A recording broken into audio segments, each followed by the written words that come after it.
Oliver Anthony is the singer of the new song Rich Men North of Richmond, which is being called the populist anthem of our generation. Legendary. It went viral really, really quickly after he posted the video of him performing it on YouTube. And the lyrics are definitely highly politicized, but this artist says that he's a centrist. He falls at the center on almost every issue.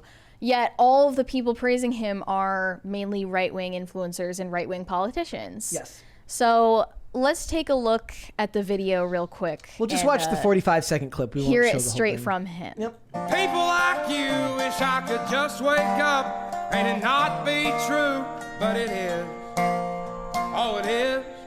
Living in the new world with an whole soul.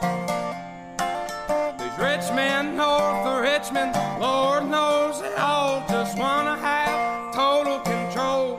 Wanna know what you think, wanna know what you do, and they don't think you know, but I know that you do, 'cause your dollar ain't shit, and it's taxed to no end, 'cause the rich men north of Richmond.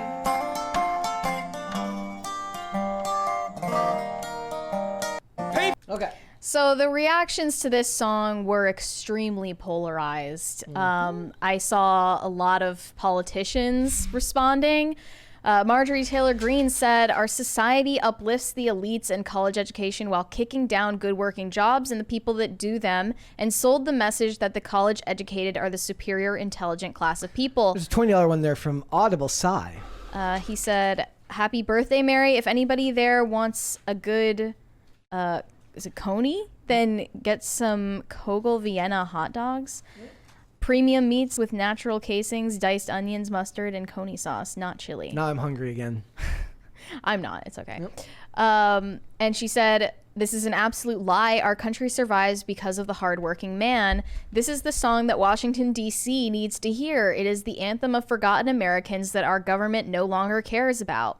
These are my people, the hardworking, good men and women holding up America. I will fight for them every damn day." And Carrie Lake weighed in. "I can't listen to Oliver Anthony's Rich Men North of Richmond without getting chills. It's raw, it's true, and it's touching the hearts of men and women across this great nation. Thank you, Oliver Anthony, for writing the anthem of this moment in American history." And he got coverage in Rolling Stone, in Fox News, in Breitbart, in Daily Mail, literally everything. Everyone was talking about it. And we didn't talk about it on Friday because it had just come out, so the reaction was still taking place, and we didn't want to, make judgments prematurely. But look, I don't like the song. I'm just gonna come right out and say it. I like Jason Aldean's "Try That in a Small Town." I don't like You're an Rich Men North of establishment Richmond. shill. I like the establishment product. I like the corporate algorithmic vibe that Jason Aldean brought to that song. And you know what else? I like the message of "Try That in a Small Town" more than I like Rich Men North of Richmond, because it doesn't share the same defeatist mentality. This song, I feel it feeds into feelings of despair and weakness and defeatedness, and it's a propaganda piece. Don't make any mistake about it. And it's a product. And I don't know why it went viral so quickly. I'm willing to give it its credit that this reaction was organic and it resonates clearly with a lot of people. Yeah. But I'm not one of them. And, I feel like even if I came from a similar background to this guy, I still wouldn't appreciate it, because it's just giving a message of, resigning yourself to the fate that has been meted upon you by the elites. But, what's the point in doing that?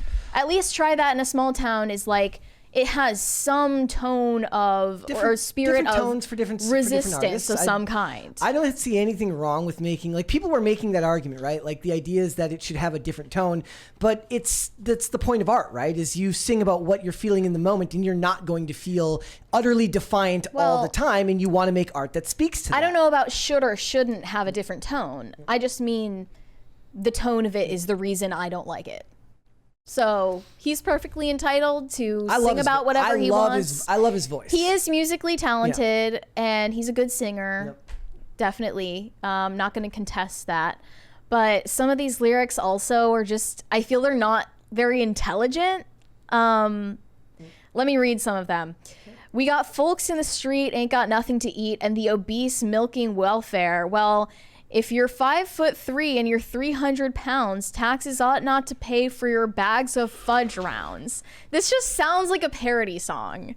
Another one basically called out Jeffrey Epstein and said, I wish politicians would look out for minors, like coal miners, and not just minors, as in children, on an island somewhere.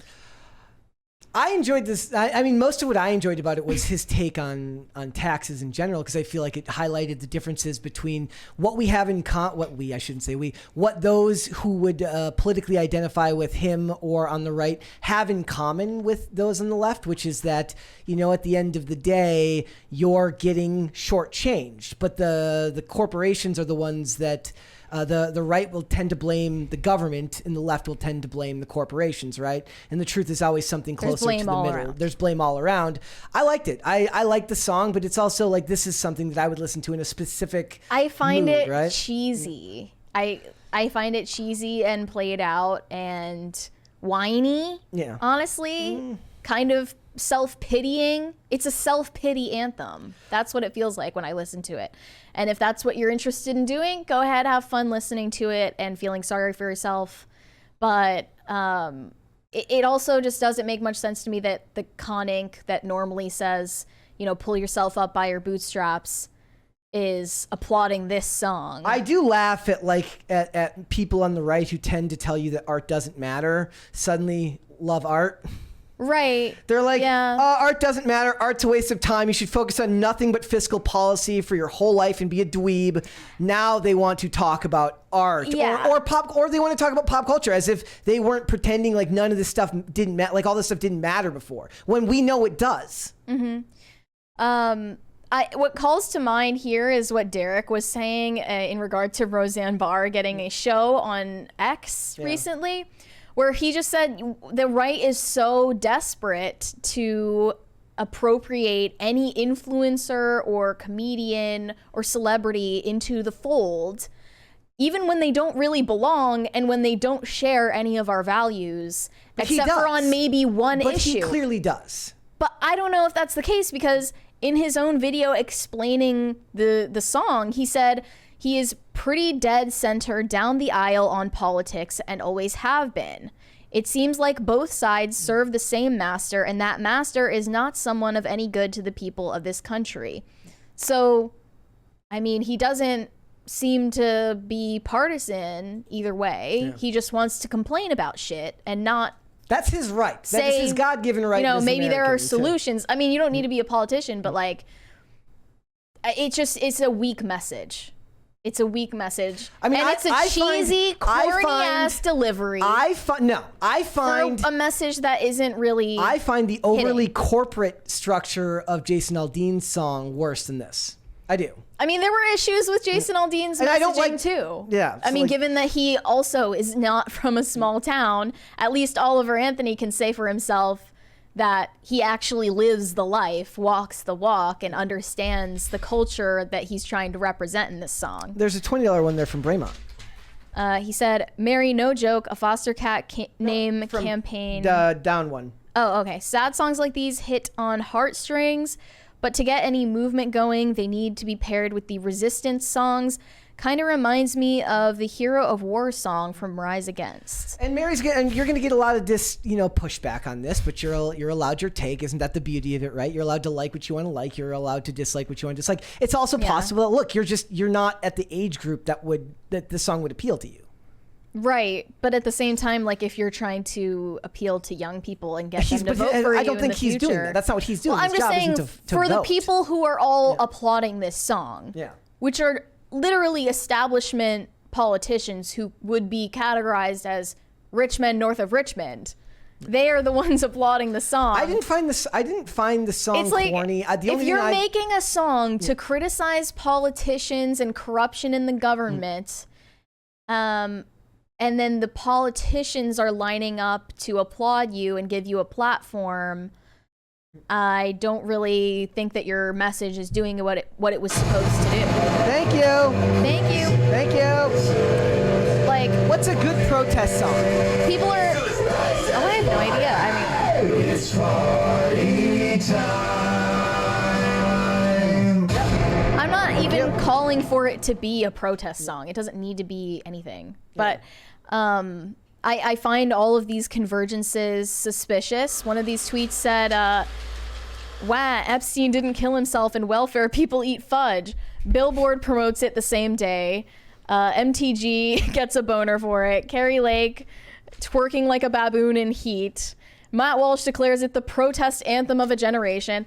And not to mention all of the mainstream media outlet coverage in the same 24 hours that it's posted. And then he gets a record label offered to him by John Rich.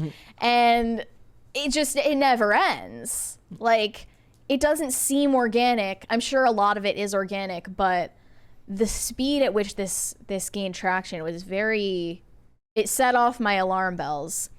Another take said Oliver Anthony points people toward despair, not goodness. Therefore, his art is evil and propaganda. He should be opposed along with his handlers and the gatekeepers who helped amplify his product launch. What They're saying is corporate astroturfing, and we all know it. What does that mean? So he's an industry plant? Is that what they're saying? That's insane. I mean, I guess, why? Because of the speed of it? Because of the speed of which it happened? It seems like because of all of these corporate media outlets and politicians and celebrities who are promoting the song all at the same time, it does seem coordinated or planned in some way. There's a big one there from that one loser. Thank you. He said, "We'll Have Our Home Again" is a great protest song. Suppose if you're a commie fan, Rage Against the Machine made plenty of great music for you. People are also calling Oliver Anthony a communist. Why? I mean, you tell me. I have no idea, but I don't think he's a communist. I just think maybe he's not going to live up to your hopes for who he is or what values you assume he holds. Maybe he doesn't have as much in common with you as you think. And maybe there's a misleading but to me that doesn't message to me here. that doesn't matter. Like I don't need to have anything in common with the music I listen to. Trust me, a lot of people in these comment sections need that. I don't need to identify with the people I listen to the music of, nor do I need to identify with the people I watch the movies of. Good art is good art, and I would prefer, if I'm being completely honest, music steer as clear of politics as possible. Not to say that I don't want it to exist or for people to get their own enjoyment out of that, but I personally don't get great enjoyment out of it. This is sort of like when people were saying that Taylor Sheridan shows are a psyop to slowly creep into, a right-wing audience and plant the seeds of a leftist ideology, slowly but surely normalizing those ideas to them in a way that's palatable to them. And I agree with that on Taylor Sheridan. I don't know about Oliver Anthony. I guess we'll have to see how his career shapes up. I don't think that I disagree with that about the Taylor Sheridan stuff too, because he's always been like that. Like his stuff has always had those stories. It's just that sometimes people find stuff that's palatable to them. It's the phenomenon called the hick libs. Yeah. Like there is a hostile takeover of country music going on right now. There's a big super chat there from Phil that remains. Thank you. He said, "Happy birthday, Mary." Hi, Phil. Thanks. Hi, Phil.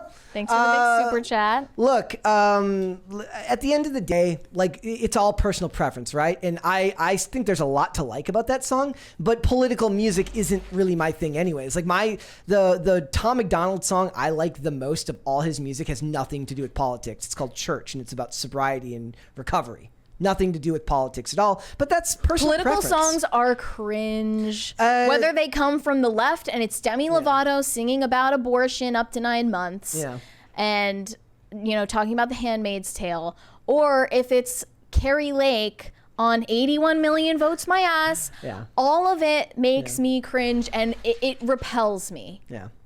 I mean, it's not good that, this is your ammo in the culture war. Yeah. Let it go, Yeah, it's ass. Do you think do you think it makes a difference? Do you think I think this song has made? I think Joe Rogan reposting the song reached a lot of people. Yeah, that's one of the main reasons why it blew up. I don't know. I mean, Joe Rogan is another one of those influencers that a lot of people who are on the right think that they're being represented by him, when in reality he's just a centrist. He doesn't have an agenda. Yeah. Well, he doesn't have a platform. He doesn't have a party platform. He's just a guy. You're going to be disappointed by these people. It's also like how people went behind Kyle Rittenhouse after he was acquitted and wanted him to be this right-wing folk hero. And then he joins up with Turning Point USA, and he has embarrassing PR blunders.